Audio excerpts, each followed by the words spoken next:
Selamat berjumpa kembali rekan-rekan Pustaka Informatika. Pada video tutorial kali ini kita akan melanjutkan seri pemrograman aplikasi mobile menggunakan software Android Studio, dan pada video tutorial kali ini kita akan mulai membuat sebuah project di dalam Android Studio. Di video tutorial kali ini kita akan membahas beberapa hal dasar yang harus kita ketahui bersama sebelum melangkah lebih jauh di pemrograman Android. Yang pertama adalah bagaimana kita membuat sebuah project baru di Android Studio. Kemudian yang kedua, bagaimana kita memahami struktur project yang ada di dalam Android Studio. Kemudian kita perlu juga memahami file XML dan program Java yang kita gunakan menggunakan bahasa pemrograman Java. Dan terakhir, bagaimana langkah kita untuk menjalankan proyek tersebut melalui sebuah emulator. Kemudian rekan-rekan perlu mempersiapkan juga. Jadi misalnya nanti setelah kita selesai membuat aplikasi Android menggunakan software Android Studio, setelah kita selesai mengetikkan beberapa baris program, kita perlu melihat bagaimana hasil dari pemrograman kita ini dijalankan di Android. Jadi di sini rekan-rekan bisa menggunakan real device. Jadi real device di sini adalah rekan-rekan perlu mempersiapkan smartphone Android yang nantinya dihubungkan dengan laptop atau PC rekan-rekan sekalian menggunakan sebuah kabel data. Dan pilihan yang kedua untuk melihat hasil aplikasi Android yang sudah kita buat, yaitu dengan memanfaatkan emulator. Jadi emulator itu semacam virtual device yang ada di dalam sistem operasi yang sedang kita gunakan. Bisa juga rekan-rekan menggunakan beberapa software emulator seperti BlueStack, Genymotion, ataupun beberapa jenis software yang lain seperti Nox Player. Jadi rekan-rekan bisa punya beberapa alternatif untuk melihat output dari aplikasi Android yang sudah kita kembangkan.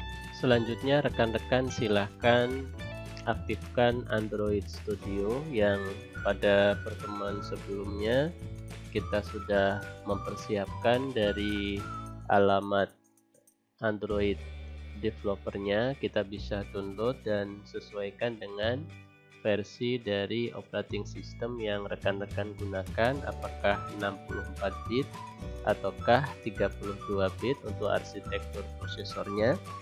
Kemudian nanti rekan-rekan juga perlu mempersiapkan, jadi laptop ataupun PC yang kita gunakan diupayakan dengan kapasitas RAM yang cukup tinggi.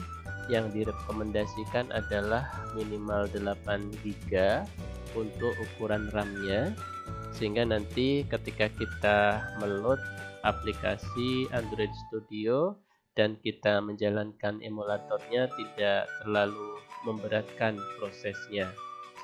Nah, untuk membuat project, rekan-rekan setelah mengaktifkan Android Studio, di sini saya menggunakan versi 4.1. Dari pilihan yang pertama, di situ ada pilihan Create New Project. Jadi rekan-rekan bisa klik saja dari bagian yang tampil di depan ini, Create New Project.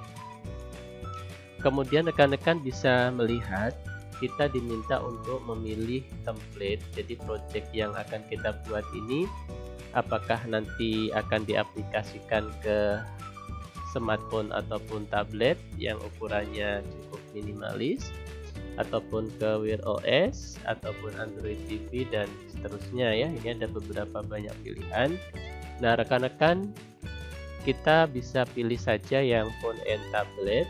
Kemudian untuk percobaan yang pertama ini kita bisa memilih saja dari sekian banyak pilihan template-nya. Untuk jenis activity-nya kita pilih saja yang empty activity ya, yang activity-nya sudah tersedia tapi dalam keadaan kosong, belum ada informasi ataupun widget tambahan pada saat kita meload activity ini untuk pertama kali. Kemudian kita next saja. Kemudian rekan-rekan bisa memberikan nama aplikasinya di bagian name. Kemudian untuk package name-nya boleh seperti ini saja. Kalau rekan-rekan nanti memang memiliki nama yang sudah spesifik, rekan-rekan bisa tulis sesuai dengan nama yang rekan-rekan rencanakan. Kemudian untuk lokasi penyimpanannya kita bisa tentukan. Kalau di sini sesuai dengan defaultnya saja. Di sini ya, sesuai dengan defaultnya. Kemudian yang perlu rekan-rekan ingat bahwa satu buah aplikasi, di sini ada nama aplikasi ya, itu nanti di dalam project, di dalam sistem Android yang kita buat ini akan disimpan dalam satu buah folder yang namanya sama dengan nama dari aplikasi yang kita berikan. Jadi kalau nama aplikasinya ini boleh menggunakan spasi, tapi nanti pada saat penyimpanan lokasinya ini disesuaikan saja dengan membuang spasinya seperti itu ya. Kemudian untuk bahasa yang digunakan, rekan-rekan bisa menggunakan Kotlin dan Java. Pilihannya ada dua, tapi dalam video ini kita fokus pada pemrograman Java. Kemudian untuk minimum SDK-nya, rekan-rekan bisa lihat di sini dianjurkan adalah 16. Jadi kita pilih saja yang Jelly Bean, versi API-nya adalah 16 ya.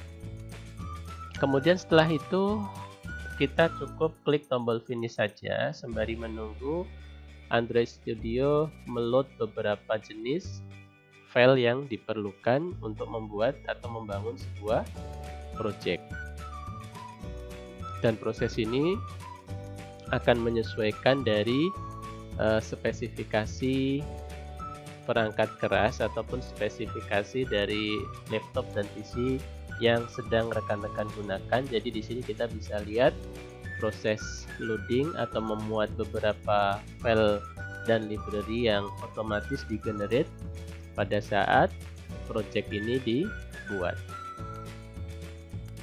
Nah, kemudian rekan-rekan bisa coba lihat di bagian ini, mungkin nanti yang perlu jadi catatan di bagian atas. Di sini akan ada banyak sekali pilihan, ada project, package, dan seterusnya. Pastikan bahwa kita memilih option Android supaya aplikasi yang kita kembangkan nanti mudah kita telusuri. Jadi strukturnya akan disesuaikan ya. Kemudian yang nanti kita akan banyak otak-atik atau akan banyak kita bergelut dengan kode program adalah pada bagian Java, kemudian nama package-nya. Jadi tadi package di depan kita sudah memberikan nama. Di sini ada main activity. Kemudian nanti ada beberapa bagian dari project yang juga perlu kita lihat karena nanti sering kita gunakan ya. Pertama adalah resources. Jadi resources ini adalah beberapa sumber dari aplikasi yang nanti kita gunakan ya. Jadi misalnya ada gambar di sini ya. Kemudian ada layout ya, jenis layout yang kita gunakan. Ada map, biasanya di sini adalah untuk membuat beberapa jenis icon. Kemudian yang paling penting juga adalah bagian values. Jadi di sini kita nanti akan menggunakan beberapa jenis definisi dari string ataupun kode warna ya, ataupun themes yang nanti bisa kita gunakan sebagai bagian dari aplikasi kita. Jadi resources itu ya sumber daya. Jadi beberapa informasi penting nanti kita ambil dari bagian resources. Jadi nanti hubungan yang sering kita lakukan atau interaksi yang kita lakukan adalah di bagian main activity adalah program Java seperti ini rekan-rekan ya, diakhiri dengan .java. Kemudian nanti yang akan banyak berinteraksi juga adalah bagian layout. Jadi layout ini adalah desain dari Graphical User Interface-nya atau bagian dari GUI. Jadi tampilan yang nanti dihadapan langsung dengan user pada saat nanti berinteraksi dengan aplikasi itu ada di bagian layout. Jadi di sini kita punya satu layout bawaan yaitu activity_main.xml. Kemudian ada logiknya itu di bagian main activity. Jadi di bagian layoutnya itu adalah tampilannya atau displaynya. Kemudian nanti di bagian Java, di bagian main activity.java ini adalah bagian dari logiknya. Jadi antara logic dan display atau graphical user interface itu di dalam pemrograman Android itu dibedakan. Kemudian rekan-rekan bisa mulai untuk bereksperimen. Langkah apa selanjutnya yang perlu kita lakukan untuk mulai membuat aplikasi mobile menggunakan Android Studio. Nah, rekan-rekan coba fokus saja di bagian layout ya. Jadi folder resources, kemudian folder layout, di dalamnya ada satu jenis layout ya yang sudah digenerate otomatis oleh project pada saat dibuat pertama kali. Nah, di sini rekan-rekan punya satu tampilan atau display. Jadi di sini ada display yang ada di sini ya. Nah, ini adalah display tempat kita untuk meletakkan beberapa komponen. Jadi kalau kita yang sebelumnya sudah sering bekerja menggunakan aplikasi berbasis desktop atau visual, misalnya Delphi, Visual Basic ya, ataupun misalnya jenis aplikasi visual yang lain. Nah, rekan-rekan biasanya mendesain sebuah form terlebih dahulu yang di dalamnya ada text box, ada label, ada button. Nah, teknisnya juga sama seperti itu. Tetapi untuk aplikasi Android, karena ukuran display dari Android itu kecil, maka kita perlu membuat strategi bagaimana menempatkan beberapa komponen yang nanti akan kita letakkan di dalam activity. Nah, yang perlu menjadi catatan bahwa kalau di aplikasi desktop misalnya di Borland Delphi atau di Visual Basic seperti itu ya, kita menggunakan istilah form untuk mendesain graphical user interface, atau kalau misalnya di aplikasi web kita mengenal sebagai sebuah halaman web. Nah, kalau di dalam aplikasi Android istilah form, istilah halaman web itu nanti kita ubah istilahnya itu menjadi activity. Jadi kalau kita nanti mengenal istilah activity, itu sebenarnya adalah istilah lain ketika kita bekerja dengan Android. Jadi sama dengan kita mendesain form di aplikasi desktop dan sama juga kita mendesain halaman web di aplikasi berbasis web. Kalau di dalam aplikasi Android kita mengenalnya sebagai activity. Nah, kemudian untuk beberapa komponen kita mengenalnya sebagai widget. Jadi ada di bagian palette ini ada common, ini adalah beberapa jenis widget yang sudah disiapkan yang biasa sering kita gunakan. Ada beberapa jenis tag ya, nanti kita lihat detailnya. Ada beberapa jenis button, ada beberapa jenis widget yang lain, ada layout sendiri, ada container dan seterusnya, yang di beberapa video pertemuan berikutnya nanti kita akan coba bahas secara lebih mendalam lagi. Nah, rekan-rekan coba bisa fokus di bagian ini ya. Di sini kita punya layout ya, sebuah tempat untuk mendesain graphical user interface-nya. Rekan-rekan bisa menggunakan navigasi ini ya untuk zoom in dan zoom out-nya. Nah, di sini kita punya satu buah jenis yang berasal dari text view. Jadi text view itu adalah label. Jadi hanya berisi sebuah informasi berupa tag yang nanti bisa kita atur apa informasi yang ada di dalamnya. Nah, memang tampilannya seperti ini dalam bentuk graphical user interface, tetapi ada kode di balik belakangnya berupa kode XML. Jadi rekan-rekan bisa fokus di bagian atas kanan.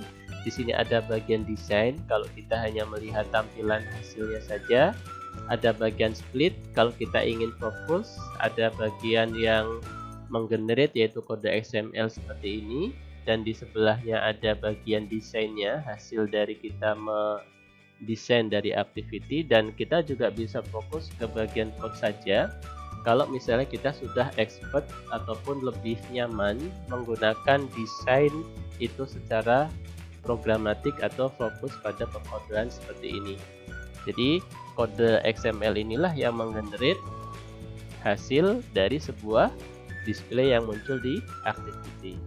Jadi kalaupun di sini hanya ada satu tulisan hello world saja, sebenarnya untuk menghasilkan tampilan sesederhana ini ada kode XML yang bekerja di belakangnya berupa satu buah text view dengan beberapa informasi tambahan di dalamnya seperti ini rekan-rekan ya. Nah, kita mulai saja hal seperti apa yang nanti akan sering kita lakukan. Rekan-rekan bisa lihat di bagian desain. Jadi di sini ada satu buah widget yang sudah tampil di bagian display. Hal yang pertama kita lakukan adalah memberi nama. Jadi kalau rekan-rekan bisa lihat di sini ada form properties-nya. Jadi bagaimana objek tersebut kita berikan misalnya name-nya atau ID-nya. Misalnya di sini ada, kita beri nama txt view. Nah ya, txt view 1 misalnya. Seperti ini rekan-rekan ya. Nah, di sini kita akan punya kode XML yang juga akan merepresentasikan bagaimana kita melakukannya secara grafikal tadi.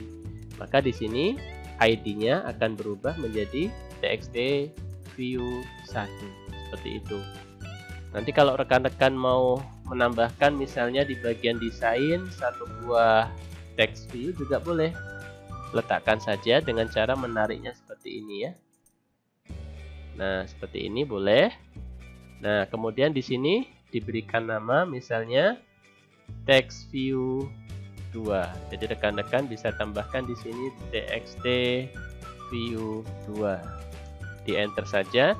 Nah, biasanya akan muncul istilah refactor. Refactor itu tujuannya untuk menyesuaikan ketika kita sudah melakukan sebuah perubahan, karena bisa jadi kalau nanti aplikasinya kompleks, beberapa informasi berupa ID ini sudah terdistribusi di beberapa file lain, maka nanti direfaktor ulang.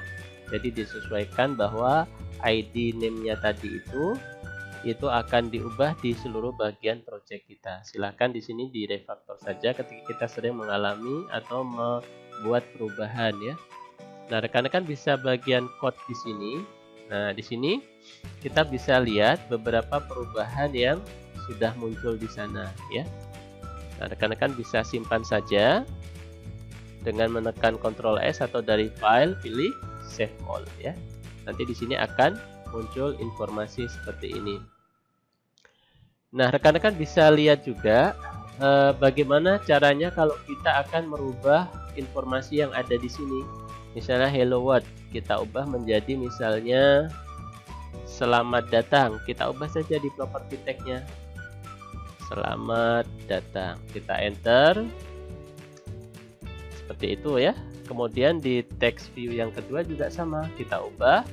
Selamat datang di pemrograman Android. Seperti ini rekan-rekan ya. Nah, kemudian kita simpan saja. Nah, seperti ini ya. Rekan-rekan bisa lihat perubahannya. Kita masuk di kode programnya seperti ini, maka di sini bagian tag-nya juga akan muncul seperti ini. Nah, seperti itu rekan-rekan ya. Nah, kemudian ini teknik semacam ini dikenal dengan teknik hardcode. Jadi pengkodean secara keras. Kenapa? Karena kita langsung menuliskan propertiesnya di bagian code di XML seperti ini. Nah, ada teknik lain yang kita kenal dengan istilah namanya softcode. Jadi pengkodean program secara lunak. Rekan-rekan bisa coba lihat di bagian resources.values.string. Nah, di bagian ini adalah tempat kita meletakkan beberapa definisi string yang nanti akan kita gunakan untuk di bagian display di activity-nya. Misalnya rekan-rekan bisa copy saja. Ini adalah pasangan key value. Jadi misalnya di sini kita akan membuat istilah name-nya adalah Sapa. Di sini misalnya informasinya apa.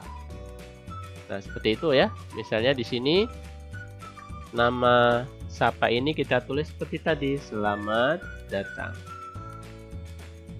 Kemudian bagian informasinya kita tulis juga di pemrograman Android. Seperti ini.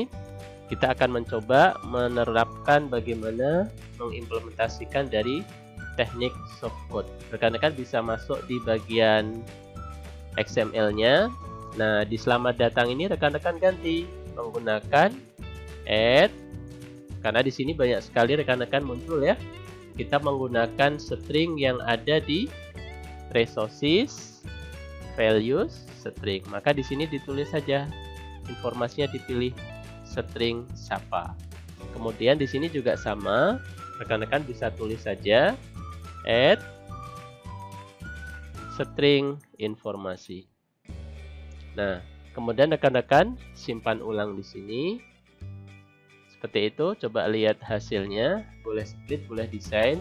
Tulisannya akan berubah, selamat datang di pemrograman Android. Nah, seperti itu rekan-rekan ya. Jadi nanti kita akan menggunakan teknisnya seperti itu, interaksi antara masing-masing resources ini. Dan kita coba lihat di bagian kode program Java. Nah, di sini kita punya satu buah kode. Jadi yang poin pentingnya adalah di bagian ini rekan-rekan ya. Set content view. Nah, di sini R ini adalah resources. Jadi resources itu R-nya di sini ya. Nah, kemudian dari folder layout. Kita ambil dari layout di sini. Jadi r.layout. Di sini ada satu buah file activity_main.xml. Kita panggil tanpa ada XML-nya. Artinya apa? Artinya pada saat aplikasi ini dijalankan, maka otomatis yang nanti dimunculkan sebagai display pertama kali itu adalah layout yang ini. Jadi yang inilah yang akan kita panggil pertama kali. Jadi nanti ini akan punya dampak kode program ini kalau kita sudah punya banyak sekali layout yang ada di folder layout di sini. Nah, selanjutnya bagaimana kita menjalankan aplikasi. Nah, rekan-rekan sudah kita singgung di awal video tadi bahwa bisa menggunakan real device yang kita sambungkan dengan kabel data atau bisa juga menggunakan emulator. Nah, di sini saya akan mencoba menggunakan emulator. Rekan-rekan bisa tampilkan di bagian tools. Kemudian di sini ada Android Virtual Device Manager. Rekan-rekan bisa klik. Kemudian di sini saya sudah menyiapkan satu buah emulator dengan API 16. Nanti rekan-rekan bisa jalankan. Biasanya kalau kita sudah download itu ada bawaannya.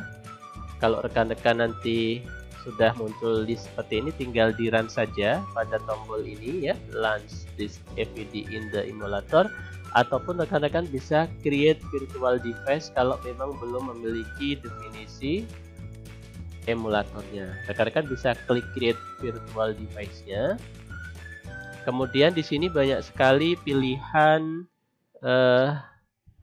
emulator. Yang perlu rekan-rekan perhatikan adalah pada bagian size dan bagian resolusi, karena di sini terkait dengan berapa besar dari kapasitas RAM yang nanti digunakan. Semakin tinggi resolusinya, maka semakin besar kapasitas RAM yang nanti terpakai untuk menjalankan emulator.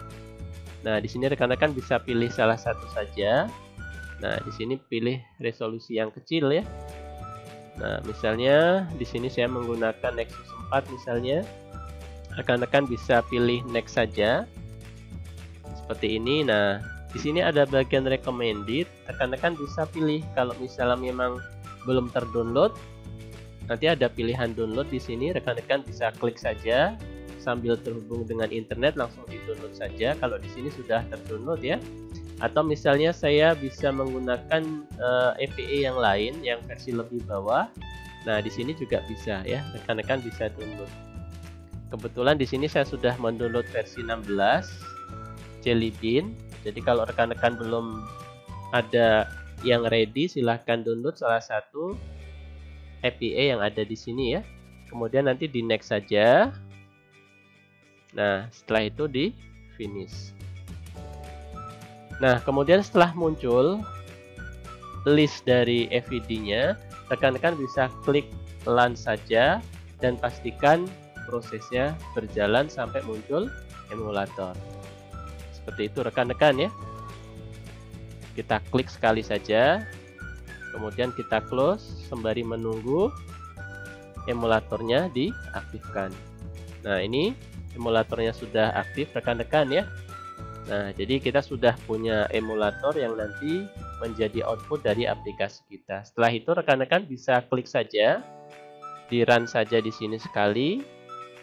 Tunggu prosesnya di bagian bawah ini sampai berhasil ya. Kemudian nanti kita tunggu sampai informasi dari program kita muncul di emulator.